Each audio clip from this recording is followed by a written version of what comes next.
Our featured BBB Wise Giving Alliance accredited charity seal holders for this episode are CHC, Creating Healthier Communities, Charity Water, Death with Dignity National Center.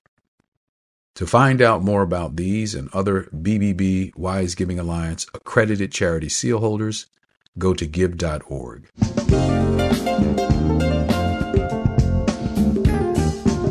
You're listening to the Heart of Giving podcast with Art Taylor, powered by bbbgive.org. Here we explore the motivations that form the basis of giving and service. We inspire generosity and celebrate the transformative effects that giving and service have on the human spirit and on community. The conversations featured on the podcast also uncover giving strategies that educate and provide tools to help listeners make impactful gifts of both their time and money. We hope you enjoy this episode. Well, this is the Heart of Giving podcast, powered by bbbgive.org. Give.org is the nation's standards-based charity evaluator, and it's your one-stop source for information on giving and reports on the most asked about charities. I'm Art Taylor. Today, my guest is Valerie Green, and she is the artistic director and has been an active dancer and choreographer and teacher in New York City dance community for 21 years. She created her own company, Dance Entropy, in 1998, adding a permanent company home in 2005 called Green Space. Green Space serves the dance community by providing an affordable and welcoming environment for rehearsals, classes, and performances. To date, Valerie has created 28 dances and 8 evening-length works, which we'll talk about. Her choreography has been seen throughout New York City and has also toured to various venues throughout the U.S. Internationally, she's taught and performed in many places around the world, and she has received commissions from Texas State University, BITEF Theater in Belgrade, Serbia, and Theater Alternative in Tirana, Albania.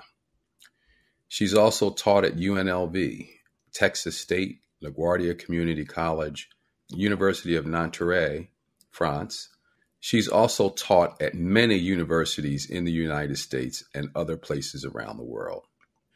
Her choreography and teaching style is influenced by her formative years working with the Eric Hawkins Dance Company, and also her certification in body, mind, fitness, and her undergraduate work at University of Wisconsin-Madison. Valerie, welcome to the Heart of Giving podcast. Thank you. I'm happy to be here, Art.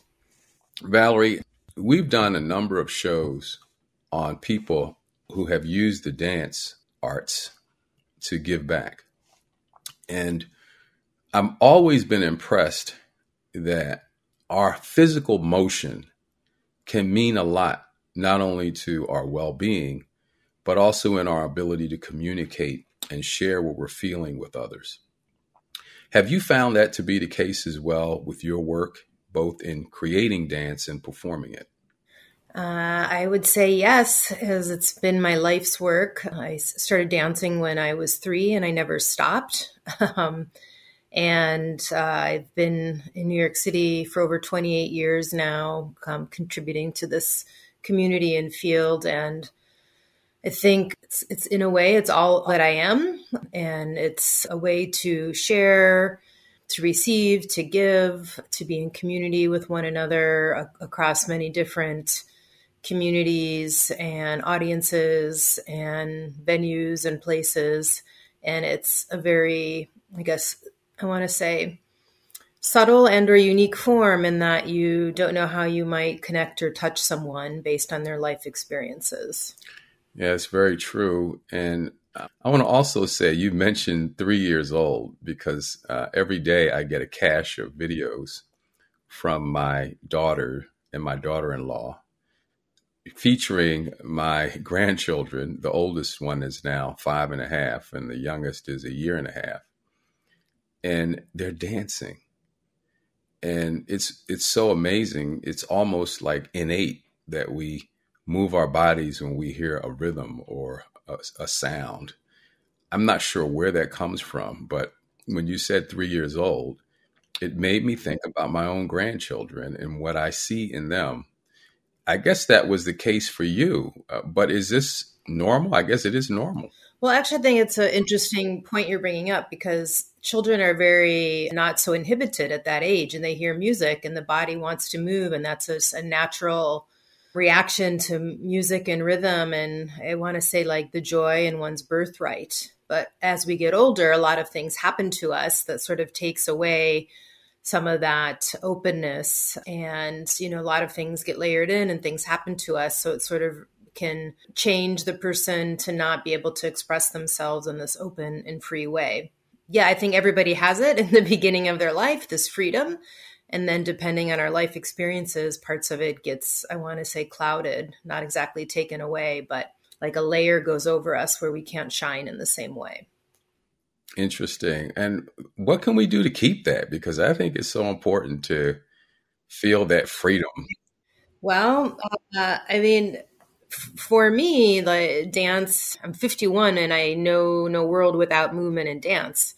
I've never stopped dancing. And even though I'm not performing now, I'm choreographing on my dancers.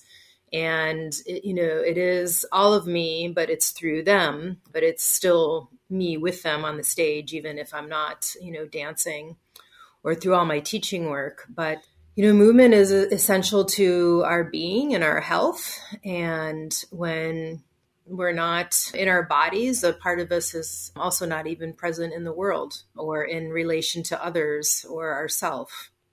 When you say all of me, you've said that now twice, so I have to ask you to get into that a little bit. What do you mean, all of you? Interesting question.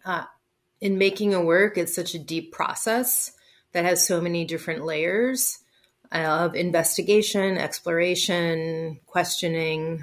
And I think that the process that I have to do just when I'm with myself and thinking about the work and directing the work and creating it, it's not just about them. It's really sitting with myself and thinking about what I'm communicating and sharing, what I want to give to an audience, what I want to give for my dancers to express.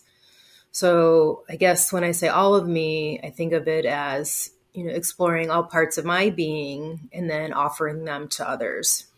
Well, the offering you to others is really sort of about what this podcast is about. We're really interested in understanding what motivates people to want to give themselves to others in many of the ways that you're describing. And is there something aside from just the dance itself that is inside you that says, I need to contribute in some way? Or is it simply an extension of dance that makes you want to do it? Or is there some combination?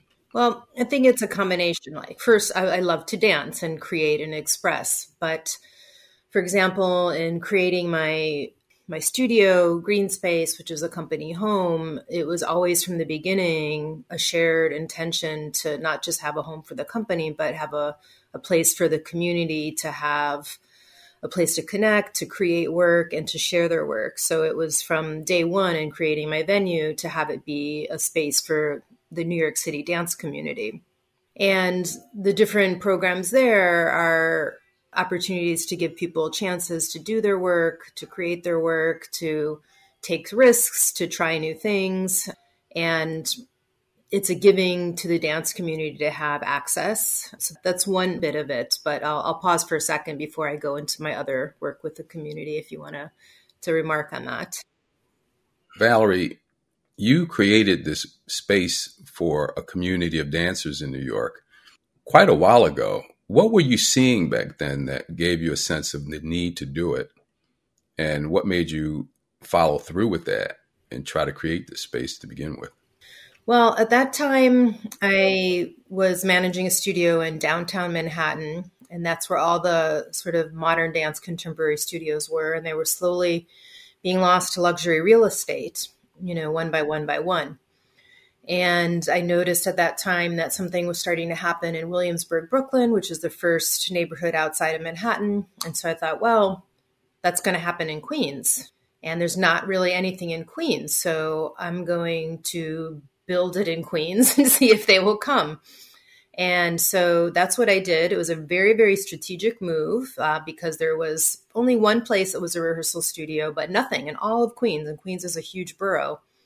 And I just knew that based on what was happening in Brooklyn, that that would also happen in Queens. So I was looking all over Long Island City, which is the first neighborhood in Queens outside of Manhattan, for the right kind of space, like a sort of loft factory space. And I found the perfect one. It was a former silk factory. So it had, really large, beautiful floors, windows, and it was the right kind of vibe for similar to like what used to be in Soho at that time, the factory dance spaces, lofts. Yes, people did follow me. They came, and it became a hub for people making work of all different sort of dance aesthetics and genres. And then very quickly, I started our first program, which is called Fertile Ground. They're all off of the sort of theme of green, because green space, well, my name is Green, but I saw it as a place for dance to grow. So Fertile Ground is a works in progress series where it is not curated. So choreographers of all kinds can, try something, take a chance. I don't want to say fail because that's not the right word, but explore, try new things. And then we get into a circle. I get the audience and all the performers in a circle, and I moderate a discussion over wine. And the audience contributes to what they see in the work, what they feel, how they respond. And it's a way for the choreographers to learn about how their work is being received and for them to get feedback in a non-colored way. So actually the choreographer doesn't talk about their dance, they're just receiving the feedback. And the reason why is if a choreographer explains their dance, then everything the audience says is going to be colored by what the choreographer just told them. Mm-hmm. So I am a very specific format of moderating that. And the choreographers get really in-depth feedback. The audience is excited to be able to talk about the dance and sort of be involved in its creation in some way. So that's a very much community situation with audience and performers. Because a lot of times in New York, it'll be performers on one side, audience on the other. But this is about everybody being in the circle and being a part of the discussion. So that's been running for 17 years. And then there's a program called Take Root, which is for a little more established choreographers, and they do a split bill. And both of these programs, a lot of our choreographers, first opportunities in New York. Fertile Ground, anybody can do, but Take Root is a produced, presented opportunity. So a lot of times it's hard to be presented in New York City. It's a very tough city. It's very exclusive in many ways in the dance community. And it's important for me to have a venue and a curatorial mission that everybody can have a place to fit and belong. And that there's a lot of different genres and aesthetics of dance, but they all have a value to be seen. And what might not be one's cup of tea is somebody else's. And so I think that it's important for people that they can be seen in what they're creating and what they're doing. And I like to say have a place to fit, but I guess have a place to belong and be seen is important in amongst a city that's so challenging to kind of grow your dances in. So those are some of the community-focused, inspired dance programs in the studio. And I do a lot more with my education, but as far as presenting choreographers, those are like the main programs for them. Now, you have sort of an educational background as well. How much does that drive what you're doing here with the choreographers? And how are you also educating people in dance and also in performance? Well, I think in educating people in dance is them being involved in that like feedback circle. So they're learning about how to talk about dance, how to look at dance, how to engage in a conversation with it. But besides that, we work with a lot of different people outside of who's in the studio. So myself and teaching artists go into public schools, teach dance. Kids, you never know when you're going to impact someone.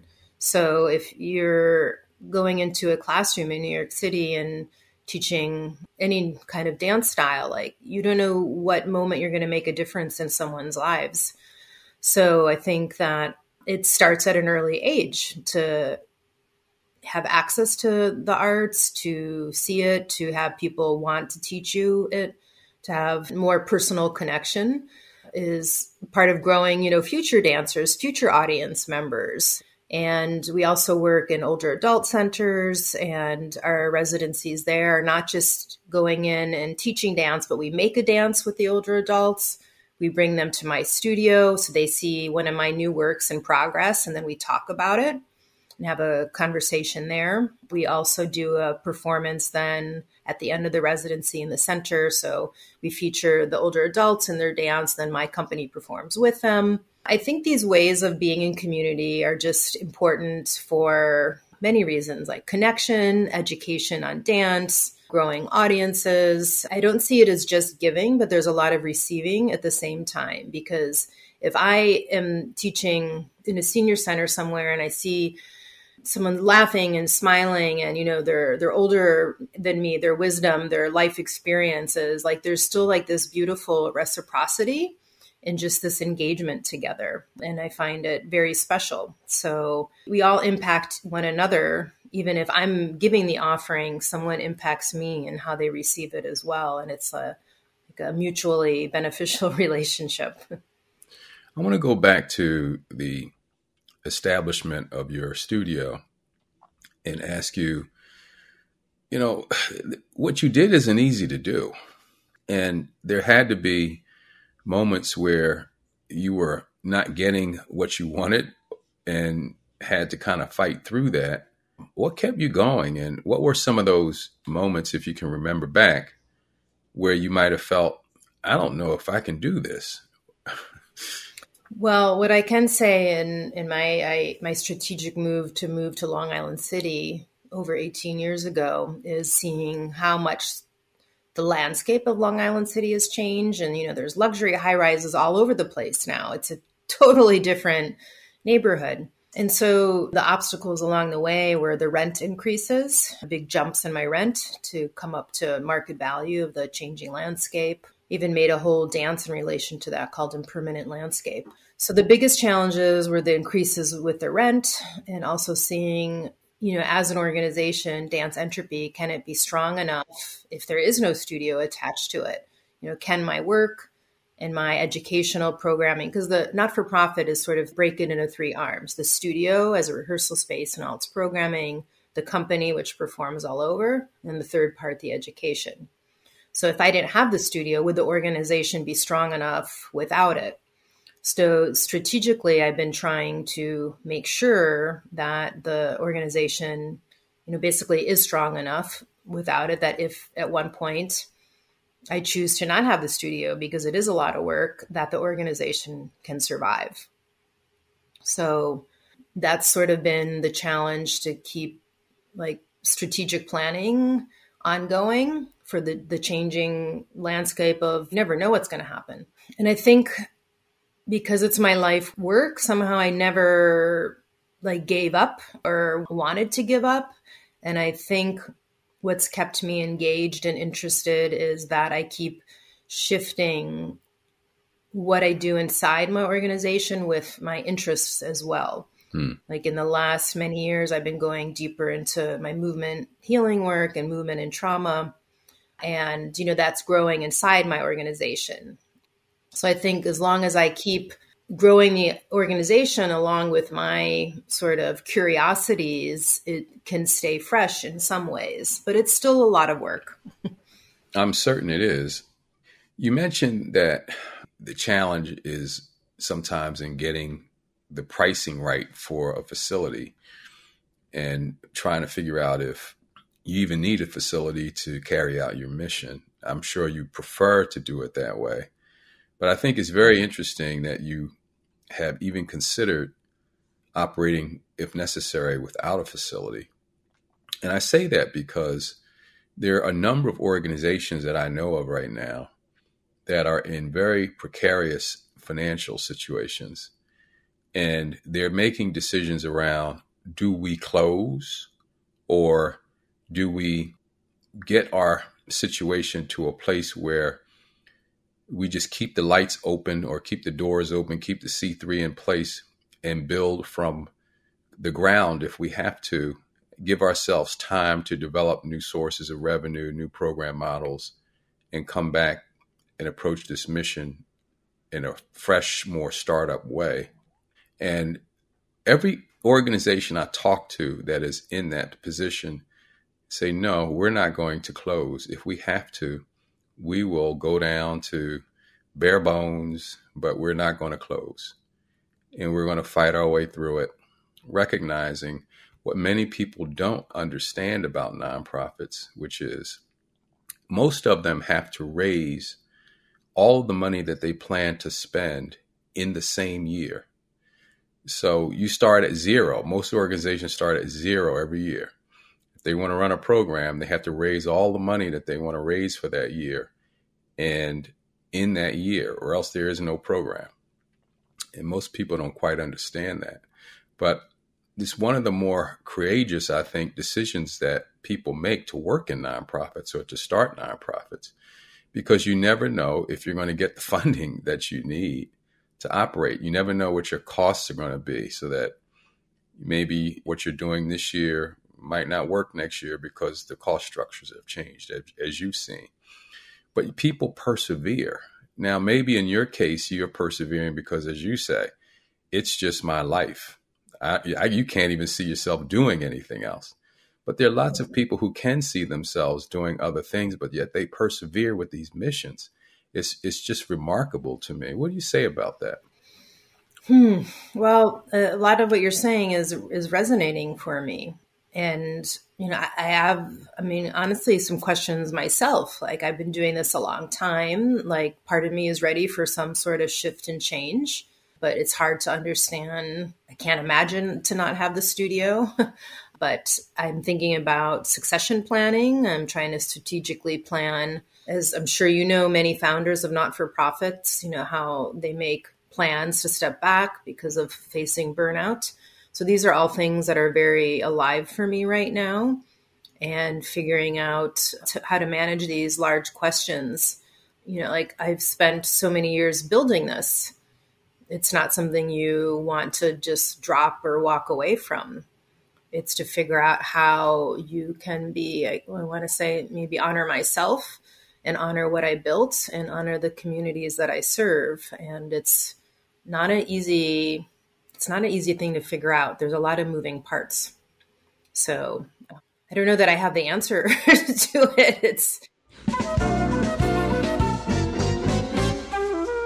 And now it's time for our Giving Tips segment with Bennett Weiner, one of the world's most renowned experts on charity accountability and the COO of the BBB Wise Giving Alliance. Today, I'd like to talk about charity impact. This is an issue that's gotten a lot of attention in recent years. BBB Wise Giving Alliance, interestingly, began to address this issue back in 2003, before any other charity monitoring organization had addressed it at that time. And our focus has been in encouraging charity boards to receive, at least once every 2 years, some type of written summary of how well they're addressing their mission. It could be, for example, identifying what goals they've had and how well they've achieved those goals in some type of a narrative form that's shared with the board. The reason that we focused on the board getting this information is that we wanted the information about charity impact to be as open and clear as possible so the board can make its own decisions on whether they need to have a change in direction. Public reporting is fine, and certainly we encourage charities to make such information public if they so desire. But our concern was that once it becomes a public report, there is a tendency to make it sound always better. In other words, the charity is always receiving more impact, and it begins to have a type of annual report quality. And that's understandable as to why that could happen. The other thing is that there's a significant difference between outputs and outcomes. And what I mean by outputs is how many meals served, how many people served, how many things the charity does on whatever they're promising to do. That's one way of measuring what their activity is. However, that's not necessarily the same thing as outcomes. Has their activity, for example, helped address poverty in a certain area? Has it helped address a certain disease in a certain way? And those are broader goals, And it's very difficult to identify which any one organization has had more influence on an issue than others. So outcomes sometimes are a bit of a challenge to really determine for a specific group. If you want to learn more about this subject and also learn about how our other standards address accountability, please visit give.org and click on the BBB Charity Standards. No, it's just really a remarkable trait that I find in people who lead these organizations, that they're willing to start from scratch if necessary every year and see what they can do to move this mission forward. I was talking to a futurist friend of mine who's written many books on how institutions and individuals can prepare for the future. And he used to speak a lot about a VUCA world, volatile, uncertain, complex, and ambiguous.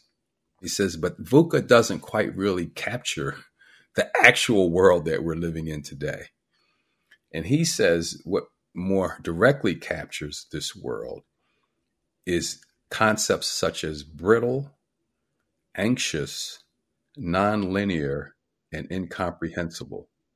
He feels those are the words that more directly capture. And the gentleman's name is Bob Johansson. And we just had this talk the other day, and I quickly scribbled down these concepts on a sheet of paper every time I get a chance to talk to Bob. He gives me something to think about. But he says that you deal with these thoughts with words such as bendable. Then he says attentive, neuroplasticity, and inclusive. So we address brittle with bendable. We address anxious with attentiveness. We address a nonlinear situation with neuroplasticity. And things that are incomprehensible, we deal with by being inclusive and thinking in a full spectrum kind of way.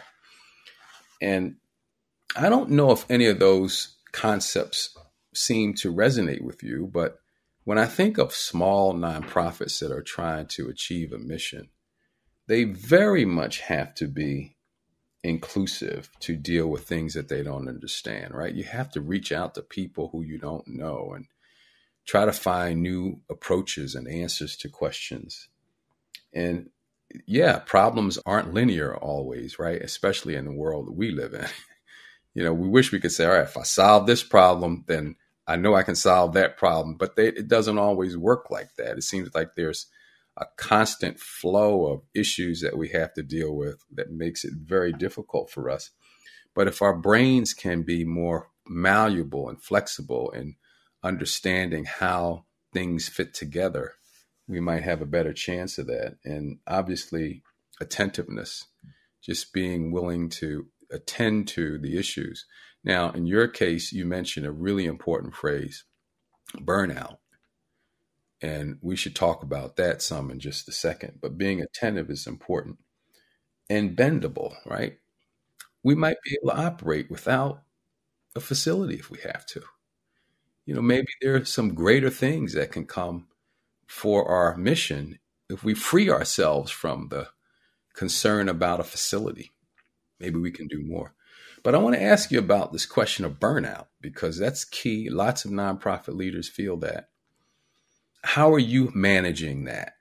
How are you dealing with this whole question of burnout? Because you've been doing this for a long time.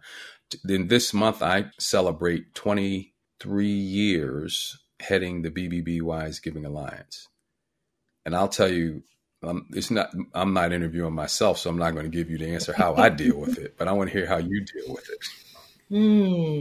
Well, all those words that you were sharing were beautiful and resonate, but adaptable, malleable, resilient, perseverance, they all come into play with running a not-for-profit and into play with managing it.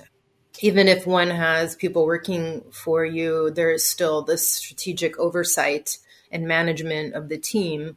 And there's a lot of moving parts and a lot of balls in the air, and making sure that they all, are in the air and that none of them drop. So I'm very good at that. I'm very good at operating on many levels at the same time and wearing many hats. So that's a blessing and a curse also, I realize. And because I'm working in what I love so much, it's easy to get lost in doing what I love and just get overly sucked in and immersed into it and, excited about things, excited about my teaching and my making work. I'm not always the best. I work with other people to care for them, but I could be better at caring for myself at times because I get so excited to do many things and see things and do things. I think the body care is like having time for me being a mover, but this really should be for anybody, is to have time with their body to work through any tension or stress and find release, and do a lot of somatic sort of exercises with myself. And I do make time to do that. So I think that's sort of a big part of my self-care. But at the same time, I also feel a lot of sense of overwhelm in the bigger picture and continually try to figure out how to manage that. I guess, I want to keep learning always. And I would like if somebody could step in and be a part of running my organization, that I can go deeper into the parts that are changing with my age and my shifting interests, and that the space is and can continue to be a resource to the community. But I could also honor like my growing self and needs and change at the same time. So that's sort of the challenge at the moment. That makes sense. Valerie, these conversations are always very revealing. And I had no idea that an interview with a woman who created a dance facility and a dance program would actually lead to a conversation about succession planning and burnout. But here we are. I'm curious to know how you view succession planning. You mentioned now that you'd be interested in finding someone who could take on some of the responsibilities. But whose responsibility is it in your organization to make sure that there is a clear path towards succession and that new leadership is identified at the right time? That's my responsibility. It's going to be on me to think about how, I have a board, but, every board is a little bit different. And the conversations are, I guess, more so spearheaded from myself. And, there's a lot of dance companies actually that face this question as well. Does a company continue and expand in some other way past their founder, or does it stop? Some have stopped and other people wanted the work to continue, and then it was a big mess. Some planned for it. There's been it's actually an interesting question. There's been so many different variables, and some are just small, and then, someone changes and they stop. But for me, with Dance Entropy, there is a lot of parts to it. It's not just my work, it's the education, the studio. So it's, for me, a bigger question because I'm so rooted in community and think community is important in so many ways that I'm at a point in my life where I'm thinking about these questions. Not before, I'm trying to figure out. Obviously I'd still be making my own work, but I think for the longevity over the organization and its health, it's an interesting question to think where do we move from here? How do we keep going? And again, how do we adapt? There's that word again, with change of what one's needs are. So, I'm taking steps to work on it, and the board is supportive, but ultimately it's me that needs to self-activate on all those needs. But, New York is so rich in many ways with dance opportunities, yet we have to think about the number of people in the city who have interest in this and who may still not find a home to dance and to learn about dance. Well, dance in New York City is interesting because there's different genres and aesthetics of dance. So there's sort of its own ecosystem. There's big dance sort of clearinghouses that have a lot of classes all day. There's some smaller organizations like me that are a space that might have some, but I'm still actually a little bit unique with my not-for-profit in that there's a company, we do all this education, and then there's rehearsal space and presenting programs. So like in Queens, there's nobody that's quite like me and doing all those different things.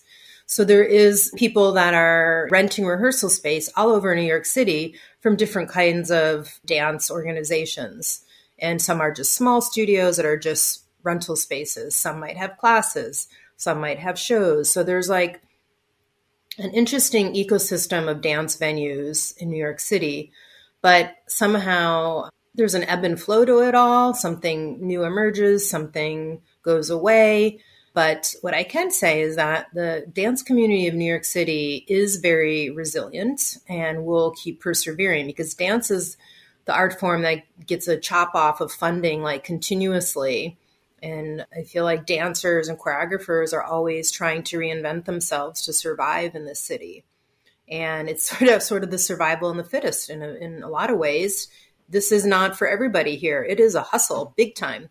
And if someone is not a hustler, then it's not a place for them. You have to hustle to survive in the city. And New York will chew you up and spit you out. So the new crops come and people leave. So it's, again, a survival of the fittest, and how you can adapt and be resilient and persevere if you're going to stay inside this dance ecosystem. So, there is a little bit of finding where you fit. And for me, I think it's finding your community where you feel like you're accepted and belong. And if you can find where you feel seen and can belong, there's room to grow inside that. And that, I think, was part of my success, is finding like community for me where I felt comfortable and that I could like grow up inside of. No, it's a great answer. It's a great answer. And I just it leads me to ask, how much collaboration is actually going on? Because when I think about how nonprofits can succeed in their missions, more are collaborating in my experience, but it's still not easy. And I think sometimes we look at our organizations and we say, okay, we have a pretty good situation here. We kind of know what we're doing. We want to make sure it stays successful, and we're just going to have to compete. And that's natural. It's understandable. Yet at the same time, if there are others who we can work with to help us serve our mission, do we have somewhat of an obligation to consider that? And it's a two-way street, obviously. You can't have one side wanting to collaborate and the other doesn't want to. And collaborations don't also have to be equal in terms of the size of the entities. There can be asymmetrical collaborations, right? Big organizations with small organizations that serve a community with organizations that serve broader communities, organizations that are doing one genre, maybe collaborating to do something new in a different genre. I'm just curious, are you seeing that kind of effort among dance companies in New York City, or more broadly in the United States from your perspective? I think of collaborative in so many different ways, because as an artist, I collaborate with visual artists and composers and my dancers in one respect. So there's collaboration in that, which allows our work to get out to bigger audiences and have more depth. There's collaboration in working with other organizations that I feel like I'm doing all the time in my educational work, and I see it as a win-win. Some people are just, I want to say, like, not noticing opportunities. Like, for example, we have funding for a program where we work with partners and are going to give them this offering. But if they don't respond to the email, then we can't collaborate. It's like, here's something free for you. This is a little bit of a pet peeve, that there is people complaining about access and resources, but then there's actually quite a lot out there, and sometimes people don't want to take it. So I think like that's a whole separate conversation, but I encounter a lot of that there's a lot of places open for collaboration that people are just not, I guess, paying attention to in some ways. And I think collaboration is a way I think it can be a win-win in that, like, I'm offering something you need. I think there's a lot that can happen in collaboration. If it's two dance companies housed under the same roof, that's a different kind of collaboration. That's a little bit more, I think, can be more challenging. So I think it depends on the collaboration, but I think it's a concept is throughout all parts of the industry, and any industry, is how do we collaborate to do what we do better, or to offer more to people that need it. Well, Valerie, you're a hustler. I love that phrase because I think things that you want to do that are hard, you have to hustle. You have to get out there and take a chance and not be so concerned about the concept of failure or not even recognize what that is. And clearly that's you.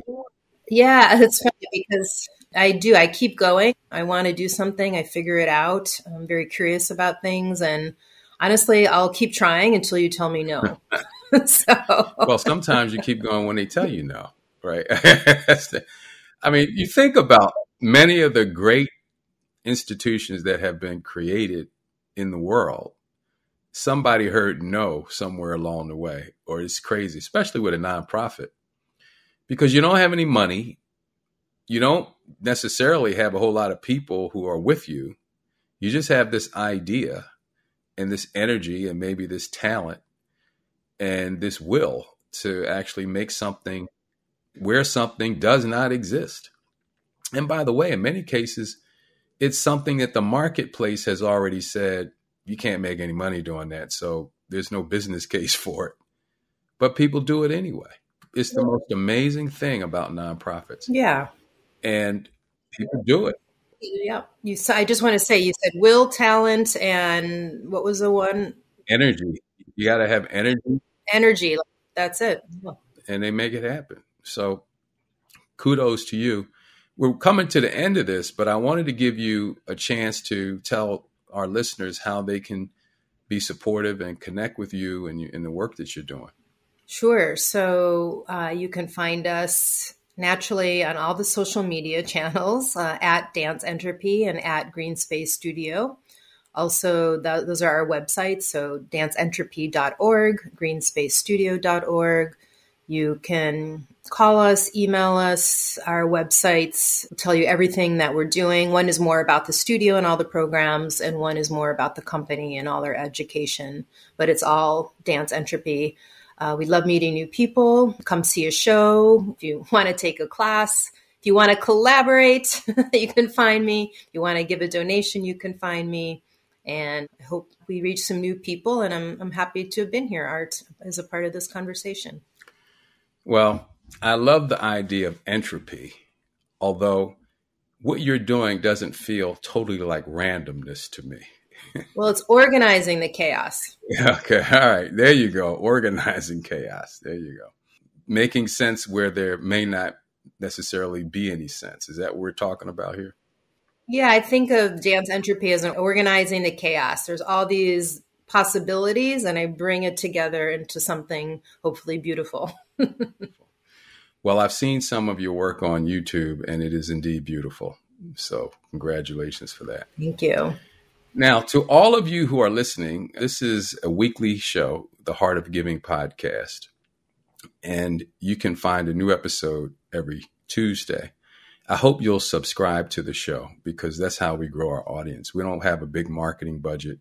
In fact, we don't have any marketing budget. We just put it out there, and you'll know that the shows that we put out are with amazing people who are doing incredible things in their communities and around the world. And you're going to be inspired by their stories. You're going to be inspired to want to get up and do something, be supportive. If you can't get up and do anything, you're going to do something financially, maybe. You're going to want to volunteer. Maybe you're even going to want to participate in some of the things that these organizations are doing. So if you're not prepared for what may happen to you, maybe this isn't the podcast for you. But if you are, if you think that there's a world out there that you can contribute to making better, and you're not quite sure how to get off that fence, then this is the podcast for you. So listen to some episodes, share it with your friends. And I want to thank our guest today, Valerie Green, who's doing amazing work. Valerie, again, congratulations. And I hope we'll see you around. Take care, everybody. We'll see you back here next week. Bye-bye. Thank you. You've just listened to the Heart of Giving podcast with Art Taylor. Be sure to tune in next time for a brand new episode. To listen to our other interviews, visit heartgiving.podbean.com. That's heartgiving.podbean.com. Subscribe to our show on major podcast platforms. The thoughts and opinions expressed on this podcast are the views and opinions of the guests, not those of the BBB Wise Giving Alliance or program affiliates. This podcast is for information and educational purposes only and is copyrighted with all rights reserved. This podcast is protected by Podbean's terms of service.